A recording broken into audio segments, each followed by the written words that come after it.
Good morning everyone, my name is Morgan Fenter, welcome back to my channel. Today I'm going to show you something really cool and something that has never happened to me before. I'm going to show you how to propagate strawberries. Alright, once again back at the strawberry bath. There's a volunteer tomato here, a few volunteer bell peppers and a volunteer avo tree, so it's a bit chaotic at the moment, but the main concept is a strawberry bath, and this is exactly where I'm going to show you how I propagate my strawberries. First thing I want to say is I did not think that they were going to start runners this soon, but it turns out once they've established and once you've just given them some time to settle in, they will send out their runners and it'll be all smooth sailing from then on, because I didn't know how long it would take. I didn't know if they had the right conditions. I've grown strawberries once before, but I was a little bit too small, so it didn't really work too well. They didn't do runners. I think I maybe got like a handful of strawberries from them as well.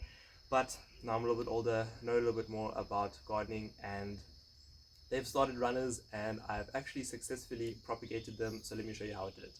So here you can see is one plant, and from that plant there's the runner cruising all the way that way, and here is one strawberry plant that has come up and it's still shooting another runner down, and there's another strawberry plant that's going to come from here.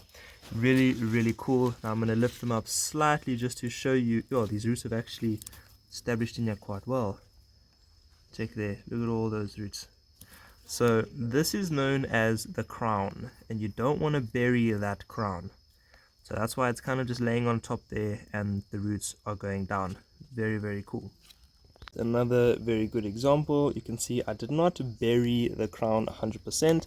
It's still pretty open over there, and the leaves have started coming up and the runner keeps on going over there.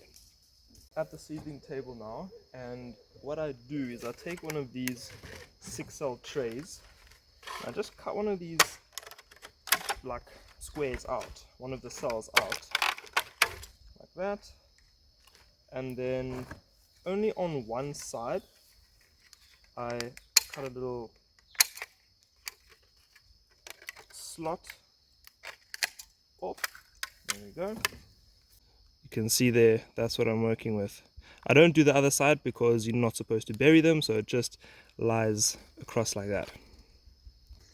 And then in here I have an Organi GROW and horse manure compost mix. Link in description if you'd like to get some Organi GROW fertilizer for yourself. Really cool stuff.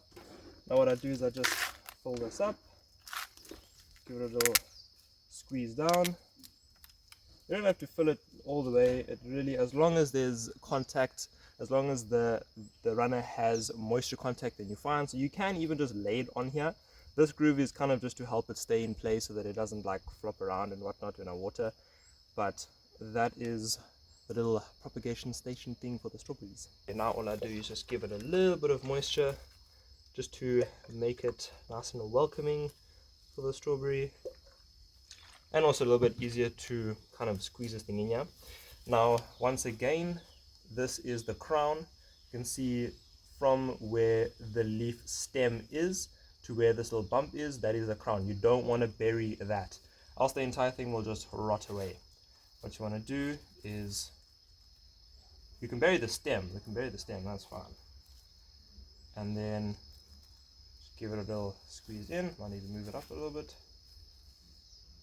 Okay, so there's the strawberry in. You can see the stem is under the ground, the crown is just above the ground, and then the roots will start coming from underneath over there. Now just give it a little bit of water, make it nice and welcoming and moist, and that's it.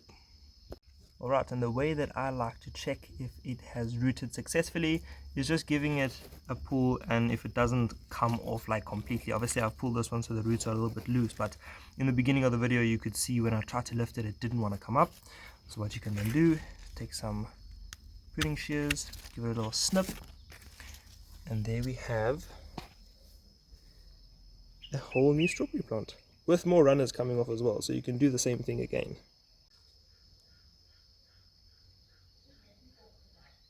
Alright, so here you can see where I have done another one of these little propagation setups.